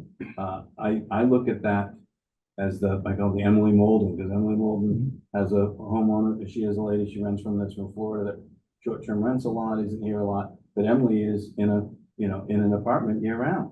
And so so we have, a very strong voice, a very competent voice on Nantucket because of that.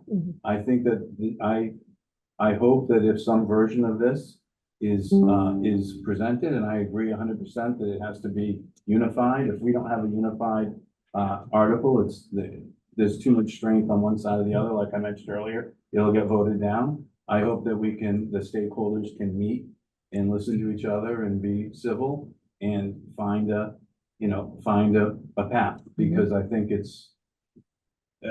find a path on this. It's too important for everybody. And it's sort of, there's some talk about, well, this is gonna hurt the economy. I look at this and say, wait a minute, if it's 7 weeks out of like 10 or 12, and then the family themselves is using it for 2 or 3 of those weeks, or their friends are using, or their kids are down or whatever, that's a full summer again. I'm not that concerned, and if the off season isn't limited, in duration or in amount, from a business and an economy standpoint, I don't see the issue.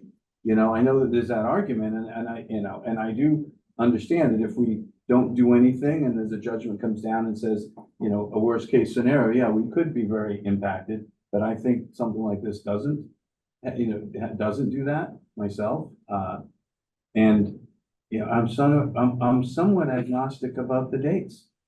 I think what we really need is to discourage the conversion of these things and the turning things into, businesses. I think one of the troubling aspects, not even on short-term rentals, but we've got, houses that are being turned, that are being used as like event centers and as wedding centers and as, I couldn't turn my house into a sandwich shop. I couldn't put a bike shop there. Now I could do a home occupancy and have 800 square feet and have one person and go and get permission and do that.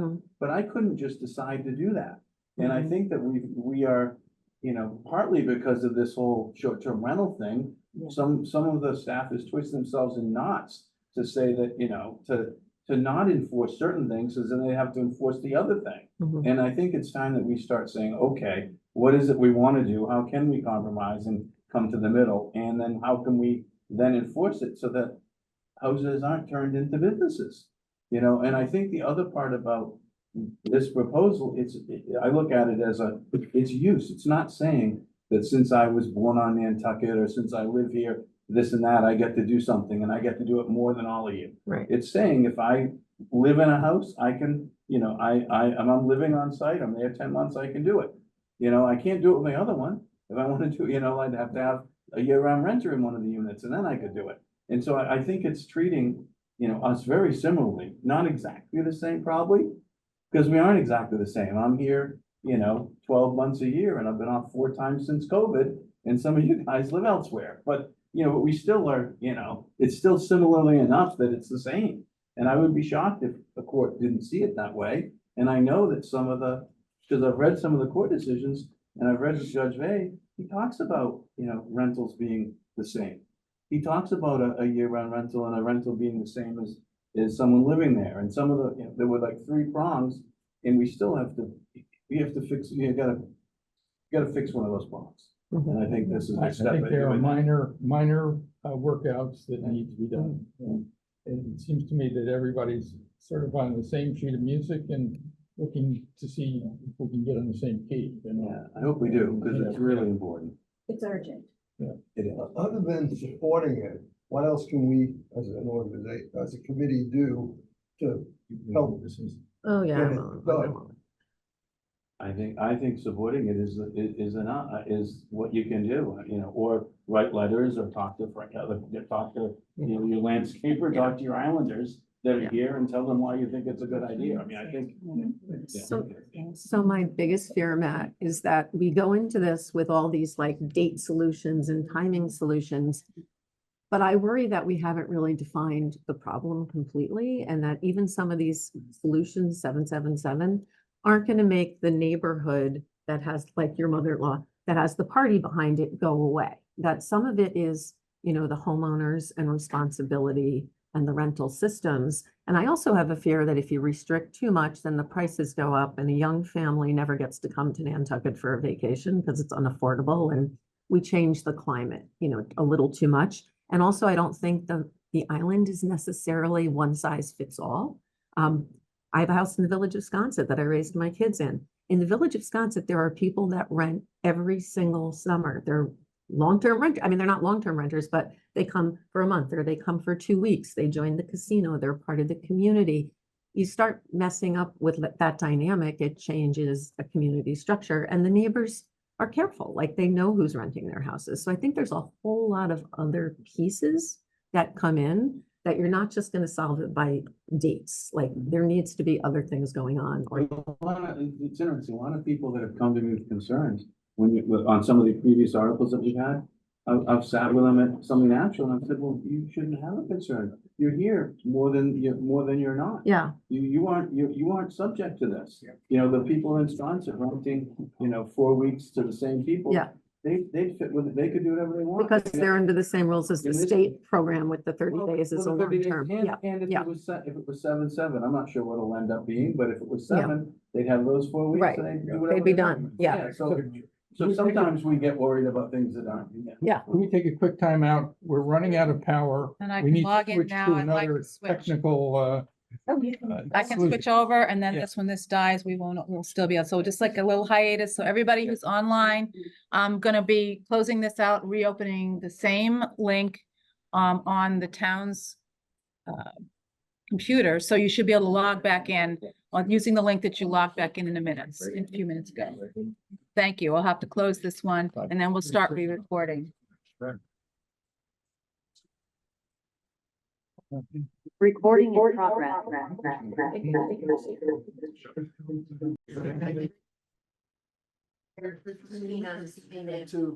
tell the people that have to be inside. Sure, how that actually.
Accessory use article, which means in lay terms, you rent less and you use it yourself, it probably means a lot less than that, but Right. that's what it became known as. So is the goal to have less rental days available or to have fewer turnovers? Fewer turnovers? Both, okay. So the goal is to have both less rental periods and fewer turnovers. Basically, the 777 is Peter was actually modest in saying that the period keeps shrinking, because that's, the 7 is a shrink again, to July 1st to August 31st, to September 31st. I'm sorry, August 31st. Yeah.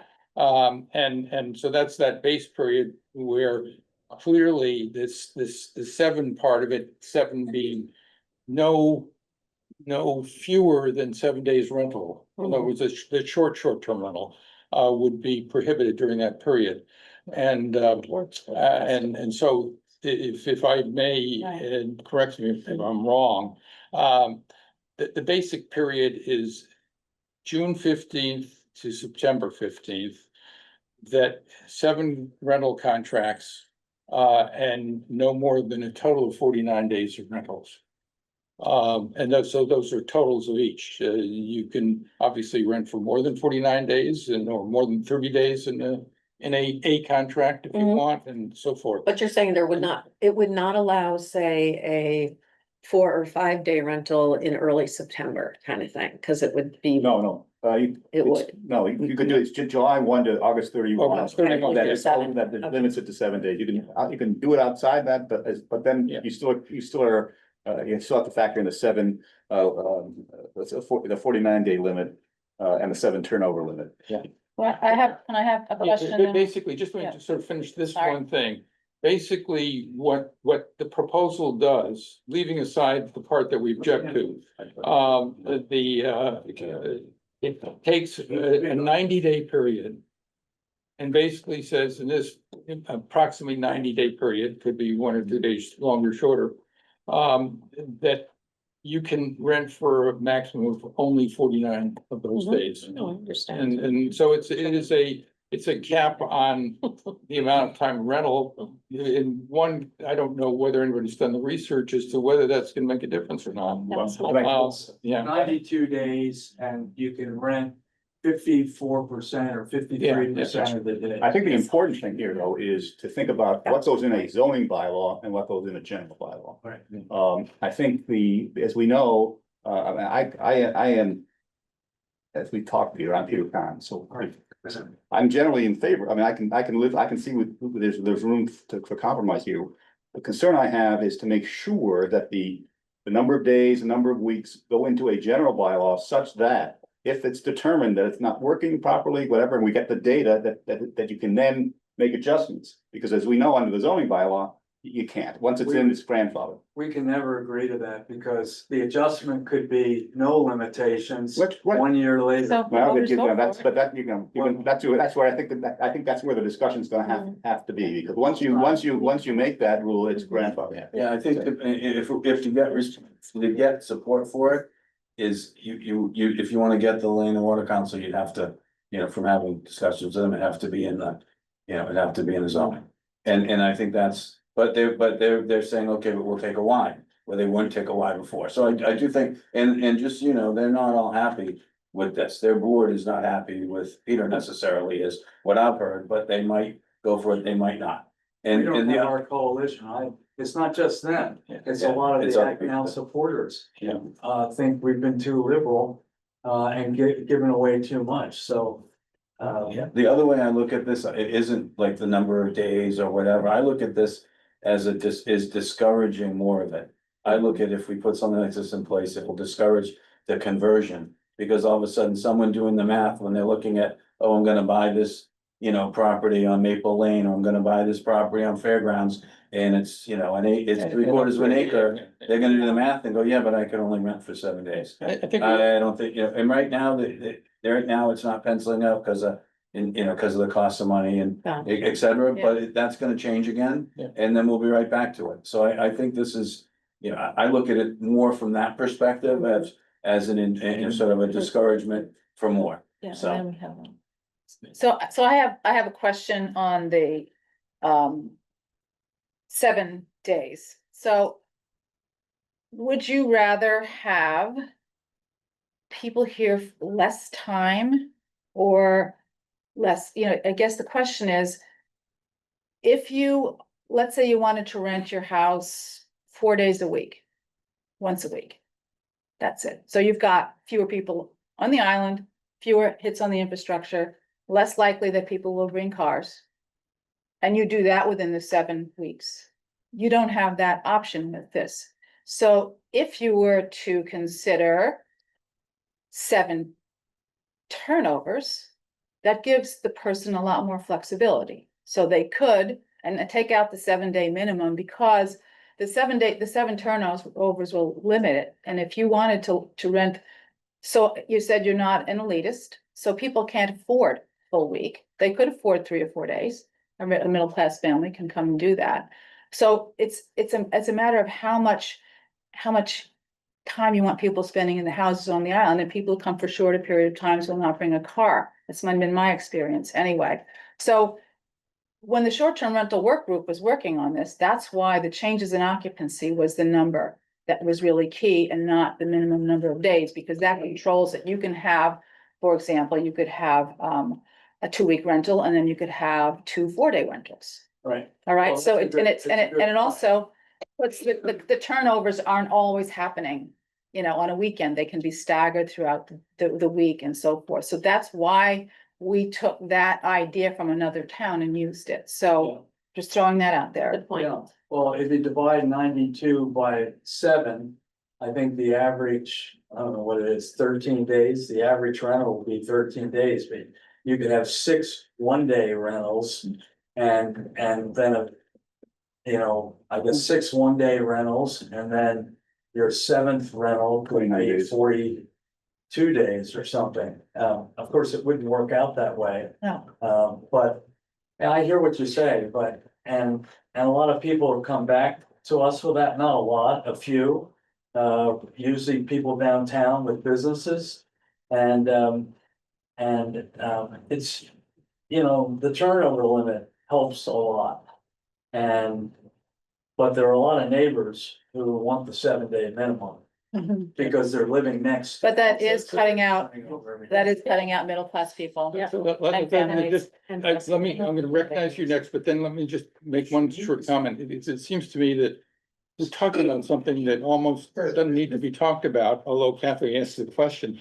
It's 7 contracts and 49 days within that, within a longer period, but clearly within that 8-week period. It's because basically 8 weeks, 2 months, right? And so if somebody wanted to rent for 3 days at a time, they could do 7 weekly contracts and the people could stay 3 days. So it really wouldn't inhibit that. It would just, inhibit your ability to rent in the shoulder of those 2 things. But it seems to me this is a very small detail that should not make a difference if you're gonna do the 749 type of thing. Peter, in all Yeah. due respect, Yeah. this is not on the agenda. And It's a question, it's on the agenda, it's a question. well, we've been spending the bulk of the time about this issue, which is fine, but we invited Matt Fee. Well, we're learning it, and that's an interesting. I'll make a comment. I think why the 7 days is important is the realtors all rent for 7-day rentals in the summer. The people that don't rent are the platforms. They do shorter rentals, et cetera. And so I think if we want to gain realtor support, I think keeping that in is an important part of So it's a for some, political issue, yeah. for some of the realtors, I think. It's a practical political. I don't think all of the realtors, but I think some of the realtors would support that. I think that they are, they are competing with and concerned about some of the other stuff. So that would be my. That's a great point. That's a great Narrative point. doesn't care about that. I just met with them. Oh, I'm sorry, I said, and I apologize. Fine. And you are, I don't think we've met before. Right, I'm affiliated with that now. I just want to say to the 3 or 4 day rental. I live next door to a very active house, a short-term rental house. And I can personally attest to is not middle-class families who can only afford to come for 3 or 4 days. In September and June, it is just rampant next door to me. With wedding, bachelorette parties, bachelor parties, and they are the absolute worst for me. I make more calls to the police in September and June than during July and August. And also, I had to call the police 2 days ago. But it's those people. It's a 3 and 4 day people. They're not middle class families. They are party animals.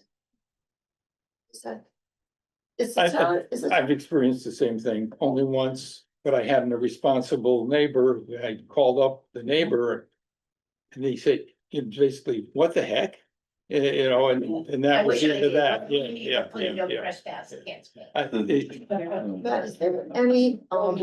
Any thoughts behind that? Listening, and there are a lot of suppositions here. Nantucket is involved right now in revising the Nantucket Master Plan for the state. Each community that has an area plan has to submit their local community area plan. We're involved with a revision to the Nantucket area plan. It's a lot of work. Now, one of the mandates is when you make a proposal in your revised area plan, it must be backed up by survey data. Now, You have a very large population that you represent, easily identified. Have you thought about surveying your entire population? We've done this. I did Did she this. pay you to ask this question? We did this to over 800 properties on the west end. Year-rounders, seasonal residents, renters, visitors. We did it in Wisconsin as well. The neighborhood We did it in association can do that. We got a But we 27% return rate, which helps support our area plan. If you've done surveys, show them, publish them, tell us what the results are. We did. If you need a more pointed survey to direct your questions to, do you rent your house? Do you rent it short term? Do you favor this? Do you favor that? Why not send that out? Patty is up next, and her area did do a survey. Yeah. No, I'm not gonna say anything about it, because, I was gonna ask her about some town things, but We are a town committee, so we don't have a budget or any means to make a survey to contact non-voting taxpayers. There's no way for us to do that. We did it without a budget. You did it It wasn't through so- Civic Association. Civic Association. Peter has the Civic budget. Association We has the did budget. a survey and it did cost us a pretty Yeah. penny, and it said 75% of the residents, year-round residents in Nantucket want SDRs restricted. And Yeah. the older the They are. person, the more restriction they wanted. And they are Did I get a restricted. copy? It was published in the newspaper. It's online.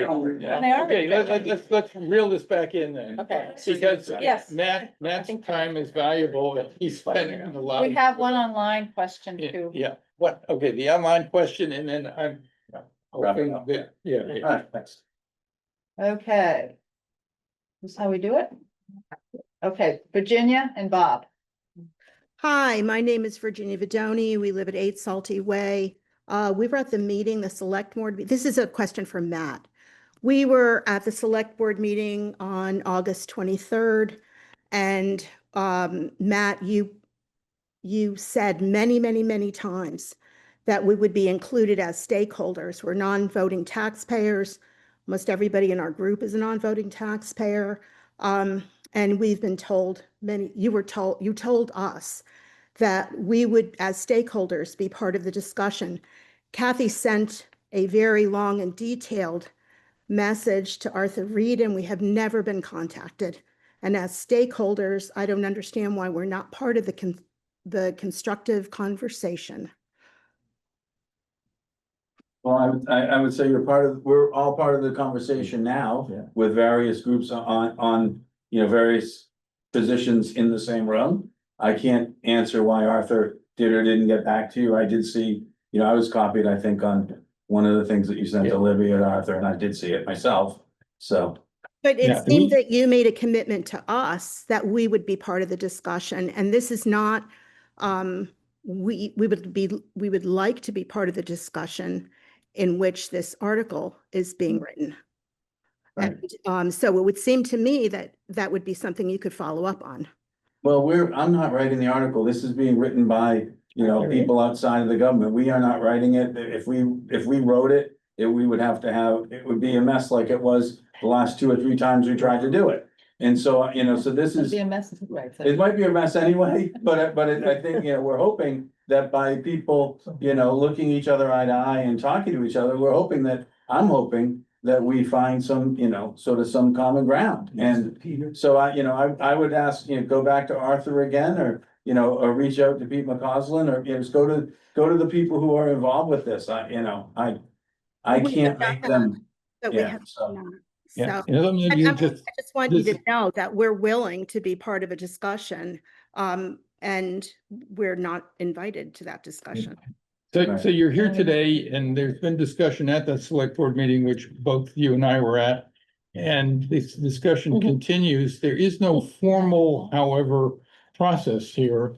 I think I remember Matt at that meeting suggested that Arthur used his good offices to try to pull something together, because Arthur said at the meeting that this was just, I'll use the word rough. He didn't use the word rough draft, to say that it was a draft for discussion purposes. And so we're all discussing our brains out over it. And we've we've sent something to Arthur too, and have not heard from him yet. Don't know whether he will respond or not, but we certainly are, you know, I imagine, Peter, you've gotten a copy of what we sent to Arthur, I'm gonna guess. And so the discussion continues. Yeah, you And know, that's Arthur, good. Yeah. Can I just ask a real quick question? Is the town thinking at all of infrastructure in terms of if there are, let's say, have a rental and they have to pay their taxes? When they go to pay their taxes, there would be a stop hold. And if there are, let's say, 3, 4 calls about disruption of neighborhood or whatever the term you would use, that they would have to go to the court clerk or they would have to have some penalty before they could pay their taxes. Is there anything? I think that's, yeah. I sort of say we've got to, that's the future. I mean, so how we're gonna enforce it, who's gonna enforce, et cetera. Right, you Still, that still has to be, yeah, but that still has to be worked out, and how they'll do it has to be worked out. No, that's. And there's a bunch of people who are, who don't want to support anything until they see different enforcement now. And what I'm sort of saying, what I am saying to them is you can only climb one mountain at a time. And we're climbing the get it in zoning and get it legal mountain, and then we can start, you know, working on climbing the other one. Well, there Because are if- fines Yeah. and you can lose your license. It's already in the law.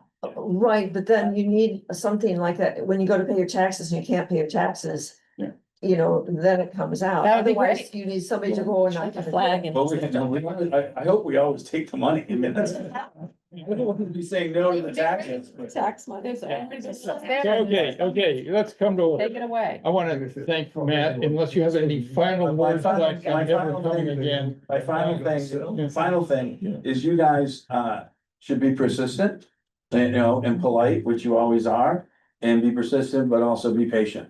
I think the town has a lot of challenges and a lot of things it's working on, but be persistent on the things that are important to you. And, you know, and you may have to say it more than once, but, or write it more than once. Thanks a lot. As a baker, you've sort of provided the yeast for a All right, I hope discussion. so. Thanks. So I think we've sort of used our entire agenda today for this purpose, because we otherwise will set a world record for length of meetings, of our meetings. Thanks so much. As you leave, you know, maybe some subgroup at some point can get together and talk about a couple of little things and make some progress. Appreciate everybody coming who did come, and if anybody didn't get a chance to talk, come to another meeting. So do I have a motion to adjourn? Yeah. Make sure you do that. Matt, or I, no, I did about.